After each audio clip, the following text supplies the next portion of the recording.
Salam NKRI, salam kesatria. Ya, terima kasih hari ini saya dapat kunjungan untuk membahas tentang apa yang sudah saya laporkan terhadap kasus penistaan agama yang dilakukan oleh Ibu Desa Made Darmawati. Dari sini saya melakukan proses sampai dengan kemarin pelaporan ke Polda Bali. Dan dari hasil laporan itu ternyata ada beberapa kendala yang harus dipenuhi untuk unsur-unsur dalam undang-undang ITE-nya, sehingga undang-undang ITE belum bisa kita lakukan. Tetapi untuk laporan pidana sebenarnya sudah bisa ketika dilaporkan di Mabes Polri atau di mana dia membuat siaran itu terhadap oknumnya, orangnya. Ini bisa dilakukan. Yang menjadi perjuangan kami dari yayasan dan aliansi Hindu yang lain pun yang masih mempunyai jiwa berjuang untuk kepedulian dan harga diri agar tidak mengulang dan tidak terjadi lagi. Apa sih makna yang saya ambil dari kenapa harus saya lapor, kenapa harus saya gaduh, kenapa harus ikut terlalu membuat ini viral. Kalau orang mengatakan itu jangan membuat dia semakin viral dan terkenal. Bagi saya bukan membuat dia semakin viral dan terkenal. Bagi saya itu membuat dia ada efek jerak, agar tidak ada lagi orang-orang yang dari agama sebelumnya, agama Hindu, masuk menjadi agama lain seenak jidatnya atau seenak dia untuk menjelekkan agama yang sebelumnya. Kalau ini tidak diberikan efek jerak, dia akan kemana-mana selalu akan berdakwah seperti itu. Dan dakwah atau penyampaian tentang kejelekan agama sebelumnya akan selalu disampaikan. Banyak contoh agama-agama orang yang masuk agama lain, pindah ke agama lain itu melakukan hal itu, malah sanksinya sampai di penjara. Itu ada yang saya lihat di YouTube ada beberapa orang yang kena kasus sampai kasus penjara. Harapan saya di sini sebagai orang Hindu Bali yang merasa tersakiti dan merasa betul-betul tidak nyaman karena ada faktor yang saya lihat terhadap yang dia sampaikan. Ada dua faktor mungkin yang saya bisa analisa. Pertama, agar si Bu Desa ini sebagai dosen dipandang di tempatnya dia, karena dia merasa dia mantan agama Hindu. Jadi dia akan ceritakan agar menarik bagi agama dia yang baru dan bagi para dosen yang lain untuk dia selalu diberikan kesempatan untuk berdakwah, bercerita tentang bagaimana kisah histori dia pindah agama. Padahal dalam kisah histori itu banyak kebohongan yang saya lihat. Bohongannya apa? Masa umur 5 tahun sudah bisa berbicara sama bapaknya tentang apa itu prosesi ngaben. Anak saya 5 tahun nggak tahu apa. Saya yakin anak 5 tahun nggak bisa mengingat. Itu bohong. Itu kebohongan yang pertama saya lihat. Dia bertanya katanya ini, dia menanyakan itu. Anak seumur segitu belum tentu mempunyai kejelian untuk bertanya tentang agama. Itu ada kebohongan.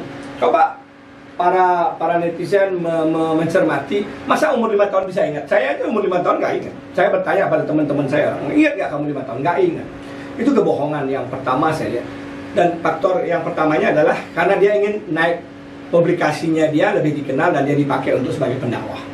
Yang kedua, kalau ini dibiarkan, dia seolah-olah menggiring opini bagi saudara saya yang Hindu yang masih labil, bingung mencari keyakinan, lebih yakin tentang agamanya. Dia akan terpengaruh, mungkin akan diajak bergeser. Ini sangat fatal, ini sangat parah, ini sangat berbahaya sekali cara bicaranya dia itu.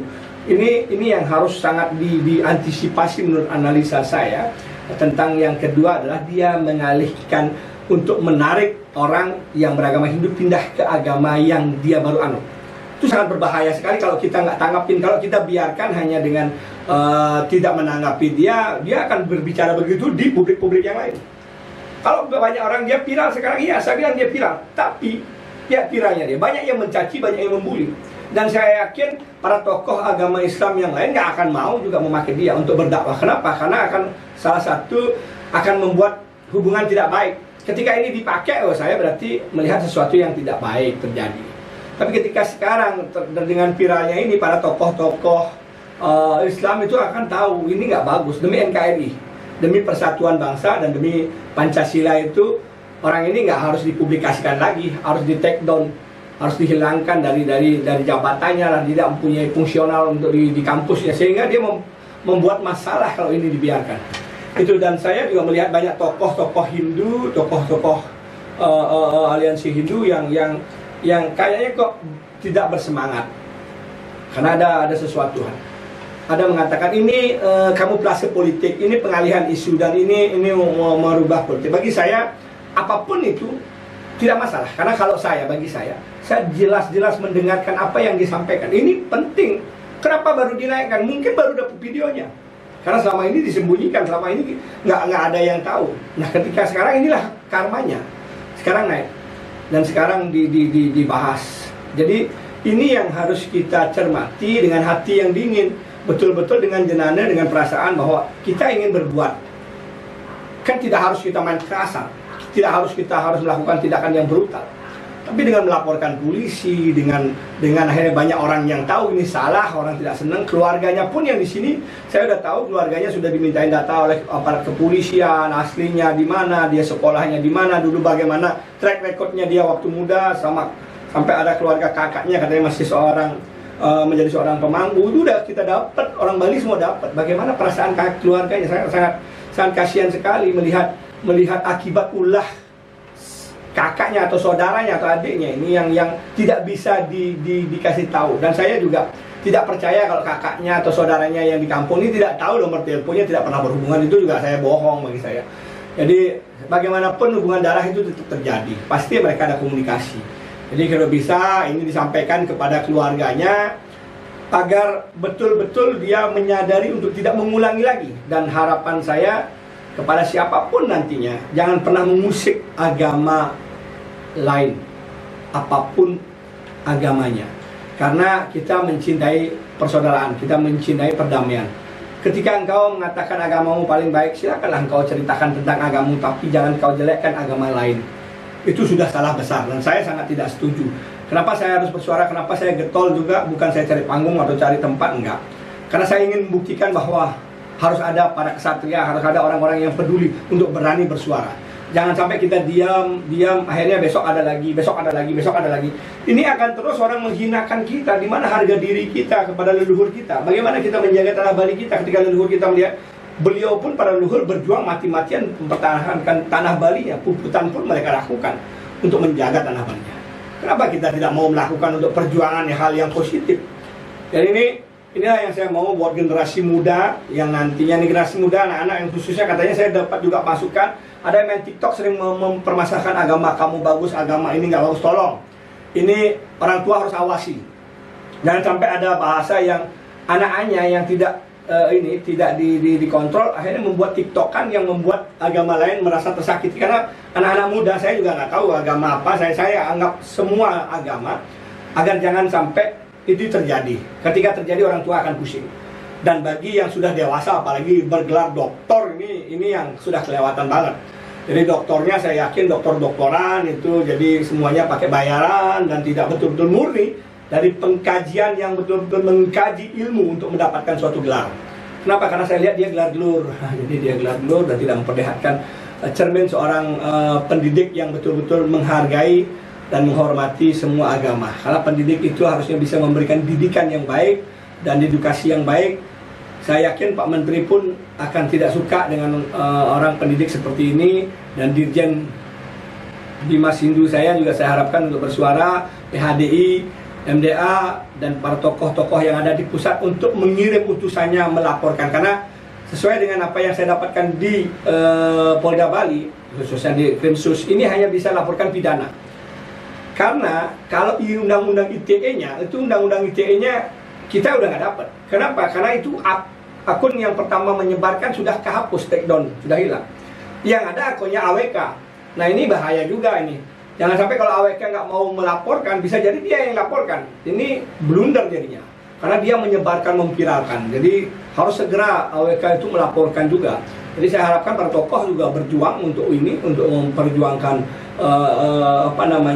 para tokoh Hindu memperjuangkan agar betul-betul ada hasil dari apa yang terjadi terhadap hinaan dan penistaan agama, keyakinan kita dan pulau kita, yang dimana disampaikan pulau Bali adalah pulau setan. Itu setan dunia paling besar, itu sudah tidak benar dan sudah tidak bagus. Ya, karena bahasa pulau Bali itu adalah pulau setan, itu wah, itu luar biasa. Kalau kita orang Bali tidak mempunyai peka hati, membiarkan saja dia yang lahir di Bali, itu sangat menyakiti sekali. Sakit sekali mendengarnya, padahal dia sendiri masih punya keluarga di Bali. Dan banyak juga parodi-parodi lucu yang saya dengar, malah dikatakan sembahyang jam 2 pagi bapaknya ketemu setan. Nah, orang Bali sendiri mengatakan tidak pernah bertemu setan. Sampai sekarang pun saya juga nggak pernah bertemu setan. Mungkin dia yang bergaul sama setan, dan dia memang yang temunya setan-setan aja, makanya dia yang tahu sama setan. Kalau kita nggak pernah bertemu sama setan, orang Bali sampai sekarang pun umur saya segini nggak pernah bertemu sama setan. Di kepura manapun saya nggak pernah ketemu setan. Itu yang bercerita itu betul-betul cerita dosen ngawur itu. Dosen itu yang ketemu setan, Bu Made, Desa Made Darmawati ini yang bertemu sama setannya. Ada lagi bahasa dia yang mengenai dia katakan bahwa Upakara Ngaben itu biayanya mahal. Ada, saya juga banyak mengupas bahaya Ngaben itu semua agama itu pasti memerlukan biaya untuk upacara ritual apapun. Nggak ada ya, nggak mungkin nggak ada biaya, pasti ada keluar biaya. Tergantung besar kecilnya sekarang. Kita mau besar, kita mau kecil. Di Bali ada tingkatannya, ada niste, madya, dan utamu. Itu ada pilihan. Terus kenapa ada Ngaben? Karena melebur. Ya, saya juga ada tertarik juga. Salah satu saya dengar ininya cerita di salah satu orang agama Hindu, Pak Gusti itu yang postingan baru tadi, bahwa di Bali ini nggak pernah ada lihat pocong. Nggak ada pocong, setan pocong itu nggak ada. Saya juga nggak pernah lihat. Tapi kalau di luar Bali, mohon maaf, kok banyak sekali orang bisa melihat pocong. Kenapa? Karena talinya nggak dilepas dan mayatnya masih begituan diikat. Itu akhirnya dia jadi pocong. Mungkin masuk akal juga saya dengar. Jadi saya tidak mengesampingkan ada keyakinan. Kita mempunyai keyakinan. Mari keyakinan ini kita hormati. Jangan sampai keyakinan itu kita bully. Itu juga salah. Jadi kami mempunyai keyakinan agama Hindu kenapa Ngaben untuk menghemat tempat, lokasi tanah, dan memberikan yang terbaik kepada para leluhur, karena itu jalan yang paling terbaik menurut agama Hindu kami. Dan jangan pernah hinakan dan rendahkan agama Hindu kami, karena kami mempunyai keyakinan yang sama dengan keyakinan agama lain. Itu aja yang ingin saya sampaikan, bahwa kami generasi muda dan generasi tua, tolonglah peduli, mari kita bangkit bersama-sama untuk menjaga tanah Bali kita, menjaga harga diri Pulau Bali kita tetap dengan jalan Dharma. Jangan sampai kalau kita tidak dengan jalan Dharma ya juga salah. Jalan Dharma agar apa? Agar kita jangan sampai terus dibeginikan. Berulang kali ada yang menghinakan kita, berulang kali ada yang menjelekkan kita, tapi proses hukumnya buntul semua. Tajamnya nggak ada, tapi ketika ada orang lain yang menghinakan orang Hindu menghinakan agama apapun, wow, udah proses hukumnya kenceng banget. Baru ngomong itu langsung diborgol, belum tuntas omongannya. Artinya ada ketimpangan hukum. Jangan sampai ketimpangan hukum itu membuat kami juga tercerai. Saya harapkan pada Pak Polisi untuk menemukan celah bukti yang sudah dilakukan. Saya yakin ada banyak sekali kesalahan yang dilakukan, agar ada hukuman. Ada efek jerah, tidak ada lagi yang menghinakan. Ketika ini dibiarkan, lambat laut akan menjadi gunung es bagi orang Hindu Bali, akan meledak. Wah, itu kalau parah, kalau sudah sakitnya orang Bali, puputan pun dilakukan. Saya rasa saya tidak mau itu terjadi, dan semua juga tidak ingin terjadi. Saya ingin dan saya percayakan pada hukum yang ada di Indonesia, hukum kepada Pak Polisi berdasarkan undang-undang yang ada di Indonesia. Itu aja, salam dari Ksatria Kus Bali Rahayu.